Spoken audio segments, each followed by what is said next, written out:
But the things that I am an expert on, you could wake me up at 4 o'clock in the morning and ask me about those things. And I go, oh, yeah, no. Yeah. This is what it is. Yeah. But the fallout was that not only did he not want us to release the conversation, but then he started throwing out cease and desist letters. And then he started, trying to sue people. So Joe Rogan leans forward in his chair. He's clearly fascinated. His guest today is Wes Huff, a biblical scholar and manuscript expert who recently became internet famous for dismantling Billy Carson in what many called the most one-sided debate of the year. But this conversation goes far beyond internet drama. It's about expertise versus entertainment, evidence versus speculation, and what happens when someone who actually knows the ancient texts sits across from someone who doesn't. The Billy Carson debate changed everything for Wes overnight. Millions watched him calmly dismantle claim after claim with surgical precision. Rogan wants to understand how it all went down. Wes begins by explaining his approach to expertise.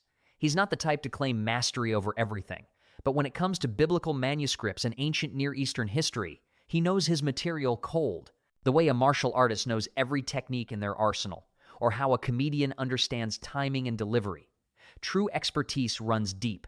It doesn't require preparation or notes.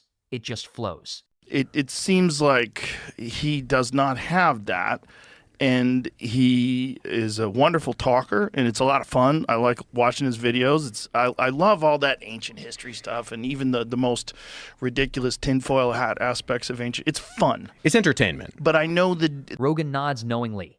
He understands this distinction perfectly. He's had countless guests on his show who blur the line between entertainment and expertise. Some are upfront about it. They're storytellers spinning fascinating tales about ancient mysteries. Nothing wrong with that when everyone knows the score. like Andrew Schultz and I had a discussion about this. Like he said when he had Billy on the podcast, he said, we're not going to fucking research anything. We're not going to search anything. We're not going to do anything. We'll just let him talk because it's fun. Yeah. That's the entertainment approach. No fact-checking, no pushback, just vibes and interesting narratives. Andrew Schultz made that choice consciously for his show. But when Billy Carson came on with Wes, the game changed entirely. Wes brought actual scholarship to the table. He knew the primary sources, the manuscripts, the languages, the historical context. The contrast was stark and immediate. But when he was on with you, it was quite apparent that you are an actual expert in the Bible and in many religious texts, and that he didn't necessarily have the facts straight. Rogan's observation cuts to the heart of it. This wasn't two storytellers swapping theories. This was an expert meeting someone who'd built a following on claims that couldn't withstand scrutiny. And the internet noticed. The clips went viral. Millions of views, thousands of comments dissecting every moment. But here's where the story takes an unexpected turn. Wes reveals he had almost no preparation time. I literally was asked to do it 24 hours beforehand. So I had like the least amount of preparation going into it. And I was okay with that because I'd listened to Billy Carson. Well, and I listened to the stuff he'd said. So I knew enough about the ways that he'd articulated things about the ancient Near East and the Bible and Christianity to know enough that his level is pretty surface. 24 hours notice. That's it. Most people would panic. But Wes didn't need to cram. He'd already done the work over years of study. He'd listened to Billy's claims before and recognized them as surface-level interpretations, the kind that sound compelling to general audiences but fall apart under expert examination. True expertise shows itself precisely in moments like these. No notes needed, no panic, just clarity and confidence born from deep knowledge. Then came the fallout, and this is where things got messy. But the fallout was that not only did he not want us to release the conversation, but then he started throwing out cease and desist letters, and then he started, trying to sue people. So, I mean, I was never worried because I'm a Canadian, and anybody who's tried to sue internationally knows that... Good luck. Imagine that. After agreeing to a public conversation, Billy Carson wanted to bury the footage. When that didn't work, legal threats followed. Cease and desist letters flying around, threats of lawsuits, the whole arsenal of someone trying to make embarrassment disappear. But Wes wasn't worried. International lawsuits are notoriously difficult to pursue. Canadian courts have their own standards and requirements. Yeah. As far as I understand it, he would have had to file a claim in a Canadian court that would have been reviewed to have legal precedence. That he'd have to prove that he could win. Rogan asks the obvious question. What was Billy's actual legal argument? Beyond embarrassment, what could he possibly claim? Apart from the fact that he was embarrassed that he lost? Well, yeah, that's not really an argument, right? Wes's response is perfect. Gentle but devastating. Being wrong in public isn't a tort. Losing a debate isn't defamation. If someone agrees to a recorded conversation, they own the consequences of what they said. Let me pause here to share something important. This story illustrates a crucial principle about intellectual integrity. In our current media landscape, it's incredibly easy to build a following by making bold claims about ancient history or religious texts. YouTube algorithms reward confident assertions and mysterious narratives. Millions of people consume this content and assume they're learning real history. But expertise isn't built on confidence alone. It's built on years of studying primary sources, learning ancient languages, understanding historical context, and subjecting claims to peer review. When real experts enter the conversation, the difference becomes obvious, not through arrogance or aggression, but through calm demonstration of actual knowledge. What this means for you as a consumer of information is simple but profound. Be skeptical of claims that aren't backed by credentials and primary source evidence. Ask whether someone has studied the original manuscripts or is relying on secondary interpretations. Check if their claims align with mainstream scholarship or if they're selling a fringe theory that sounds exciting but lacks foundation. The conversation shifts naturally into Wes's actual area of expertise. Rogan wants to understand biblical manuscripts and textual criticism. How do we know what we know about ancient texts? What's the evidence trail? Wes came prepared with something special. He'd created a gift for Joe, a handmade papyrus facsimile. So, I make papyri facsimiles. Oh, my description is a little bit wonky here. Yeah, fix that.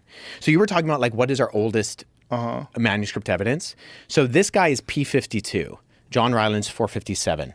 So that's a genuine Egyptian papyri that I made. I cut it out for you, and then I transcribed the text on that manuscript. This is scholarship at its finest. Not just talking about ancient manuscripts abstractly, but creating physical reproductions to demonstrate exactly what the evidence looks like. The papyrus fragment known as P52 is considered by most scholars to be the oldest surviving piece of the New Testament. Knows that. Good luck. Yeah, right. Yeah. As far as I understand it, he would have had to file a claim in a Canadian court that would have been reviewed to have legal precedent. The text on this tiny fragment comes from John chapter 18. It contains part of Jesus' trial before Pilate. On one side, Jesus speaks about truth. On the reverse, Pilate responds with his famous question. Everyone who follows the truth, who is following the truth, follows me. And on the back has the words of Pilate saying, "What is truth?" That question reverberates through millennia. What is truth? Pilate asked it 2,000 years ago. We're still asking it today, especially in an age of competing narratives and viral misinformation. Wes explains why this discovery mattered so much historically. Before this papyrus fragment was found in the 1,940 seconds, scholarly consensus placed the Gospel of John much later. Before this was discovered by C.H. Roberts in the 1940s, the convention was, because of a guy named C.H. Bauer, that the Gospel of John was 2nd century. Bauer was a student of Hegel, the philosopher famous for his dialectical method. Thesis, antithesis, synthesis. Bauer applied this philosophical framework to biblical history, creating a theory about how the Gospels evolved over time. So Hegel had this philosophical theory, and his student Bauer takes that and he incorporates this into history. And he says, the earliest Gospel, Mark, has this very Jewish Jesus, and then the later Gospels have a very... This theoretical framework dominated scholarship for decades, until physical evidence contradicted it. The P52 papyrus fragment, dated to approximately 125 to 150 CE, proved that John's Gospel was circulating much earlier than Bauer's theory allowed. It was already in Egypt, far from where it was written, within living memory of the apostolic age. This is what real scholarship looks like. Theories matter, but evidence matters more. When physical manuscripts contradict prevailing theories, honest scholars revise their theories.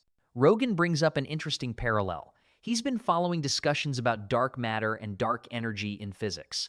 New theories are emerging that might overthrow established models. There's a new discussion about dark matter and dark energy. No. The new discussion is that it might not be a correct theory, and that what it might be is that time moves differently in the voids between galaxies. This fascinates both of them. Science isn't a fixed body of knowledge. It's a process of continuous refinement. New data leads to new theories. The James Webb Space Telescope is revealing structures in the early universe that challenge current cosmological models. And then you have the James Webb Telescope that's giving us even more data than ever before, and you have to look at all of it and go, wait, why are those things here? How are they there so long ago? Like, what are these red things at the beginning of time? Wes sees the parallel immediately.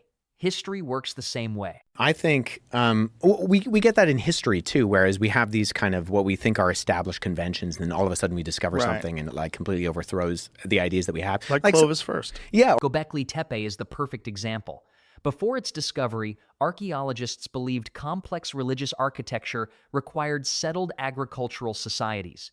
Göbekli Tepe shattered that assumption. Here was sophisticated megalithic construction created by hunter-gatherers 11,000 years ago. The timeline of human civilization had to be rewritten. The same principle applies to biblical manuscripts. For over a century, skeptical scholars argued the Gospels were late compositions written long after the events they describe. Then archaeologists started finding papyrus fragments, early fragments that push the dates back closer and closer to the actual events. This brings us back to the core issue with figures like Billy Carson.